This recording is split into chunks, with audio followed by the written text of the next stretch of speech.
Hi, everybody, and welcome back for another chapter of Sri Nisargadatta Maharaja's I Am That. And today we will be looking at chapter 88. Knowledge by the mind is not true knowledge. Knowledge by the mind is not true knowledge. Do you experience the three states of waking, dreaming, and sleeping just as we do, or otherwise? All the three states are sleep to me.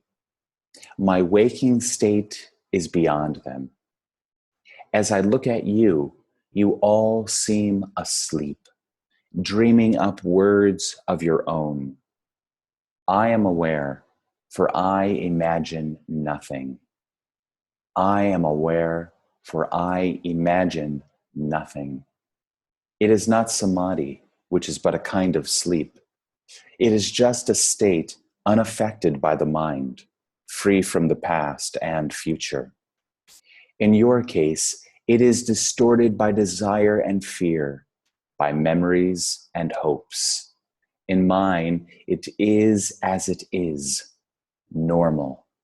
To be a person is to be asleep. To be a person is to be asleep to the greater reality, to the truth.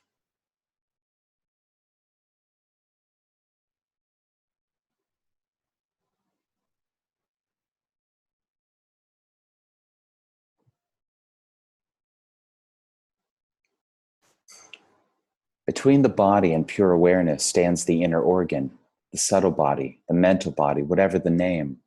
Just as a whirling mirror converts sunlight into a manifold pattern of streaks and colors, so does the subtle body convert the simple light of the shining self into a diversified world. Thus, I have understood your teaching. What I cannot grasp is how did this subtle body arise in the first instance? It is created with the emergence of the I am idea. The two are one. How did the I am appear? In your world, everything must have a beginning and an end. If it does not, you call it eternal. In my view, there is no such thing as beginning or end. These are all related to time. Timeless being is entirely in the now. All there is the now. The past, the future, they don't exist. There's only the now. The light is, and the film is going over the light, casting images on the white screen. So the movement is the movement of mind, the movement of consciousness. But the light is now.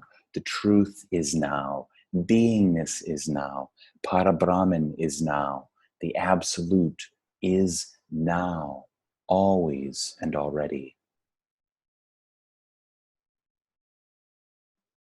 Be here now. Stop living in the past. Stop worrying about the future. Be here now, 100%. Don't force it. Relax in order to be here now. Simply be aware. Awareness is alive, alert, awake.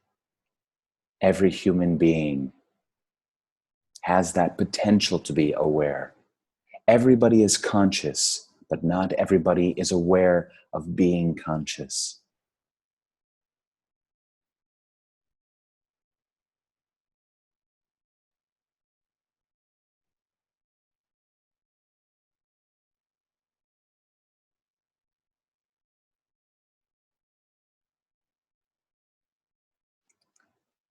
The subtle body, is it real or unreal? It is momentary, real when present, unreal when over. What kind of reality? Is it momentary? Call it empirical or actual or factual. It is the reality of immediate experience, here and now, which cannot be denied. You can question the description and the meaning, but not the event itself. Being and non-being alternate, and their reality is momentary. The immutable reality lies beyond space and time. Realize the momentariness of being and non-being, and be free from both. Things may be transient, yet they are very much with us in endless repetition. Desires are strong. It is desire that causes repetition. There is no recurrence where desire is not. What about fear? Desire is of the past. Fear is of the future. The memory of past suffering and the fear of its recurrence makes one anxious about the future. There is also fear of the unknown. Who has not suffered is not afraid. We are condemned to fear. Until we can look at fear and accept it as the shadow of personal existence, as persons, we are bound to be afraid. Abandon all personal equations, and you shall be free from fear. It is not difficult. Desirelessness comes on its own when desire is recognized as false. You need not struggle with desire. Ultimately, it is an urge to happiness, which is natural as long as there is sorrow. Only see that there is no happiness in what you desire. We settle for pleasure. Each pleasure is wrapped in pain. You soon discover that you cannot have one without the other. Pleasure and pain are together, two sides of the one coin. In this dualistic world, you can't have one without the other. Day, night, hot, cold, pain, pleasure. So they appear as two, but of course, there is no separation. This is all the expression of the one. There is the experiencer and there is his experience. What created the link between the two? Nothing created it. It is. The two are one. The two are one. Advaita, not two. One. One. No separation. Variety and difference, yes. Variety and difference, yes, but no separation anywhere. I feel there's a catch somewhere, but I do not know where. The catch is in your mind, which insists on seeing duality where there is none. As I listen to you, my mind is all in the now, and I am astonished to find myself without questions. You can know reality only when you are astonished. I can make out that the cause of anxiety and fear is memory. What are the means for putting an end to memory? Don't talk of means. There are no means. What you see as false dissolves. What you see as false dissolves.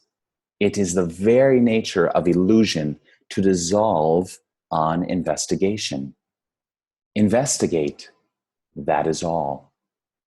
Investigate, that is all. You cannot destroy the false, for you are creating it all the time.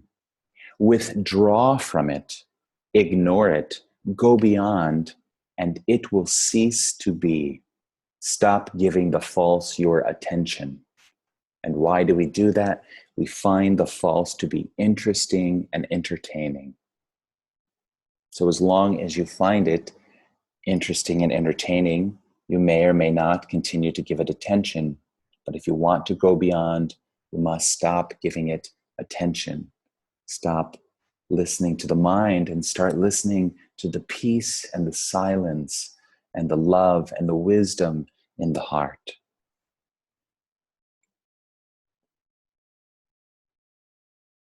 Christ also speaks of ignoring evil and being childlike. Reality is common to all. Reality is common to all. Only the false is personal. Ambition is personal. Liberation is from the personal. Ambition is personal. Liberation is from the personal. In liberation, both the subject and the object of ambition are no longer. Earnestness is not a yearning for the fruits of one's endeavors. It is an expression of an inner shift of interest away from the false, unessential, and the personal. Liberation is not the result of some means skillfully applied, nor of circumstances. It is beyond the causal process. Nothing can compel it, nothing can prevent it. Liberation, nothing can compel it, nothing can prevent it.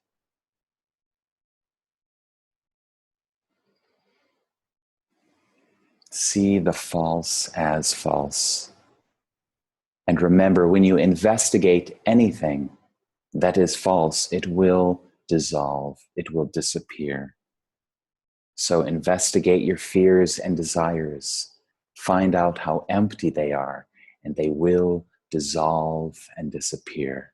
Investigate the I thought, the ego, the person, and see that it is false. It is a fiction created by the brain and mind. Investigate it, and it will dissolve and disappear. Again, become a lover of truth, a lover of love, a lover of wisdom, a lover of health, a lover of that which is natural, that which is real. Become a lover of that which is intelligent, creative, wise, forgiving, compassionate. And the false will simply disappear and dissolve. And if it shows up, you won't be interested in it, and it will lose its power. And again, it will leave you. You are the truth. You are that which you are seeking. You are the Parabrahman, the absolute supreme reality.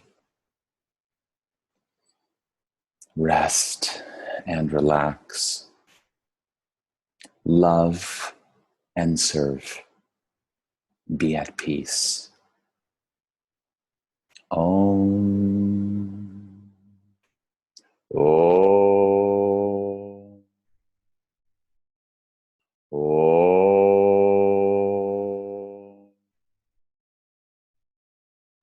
Om.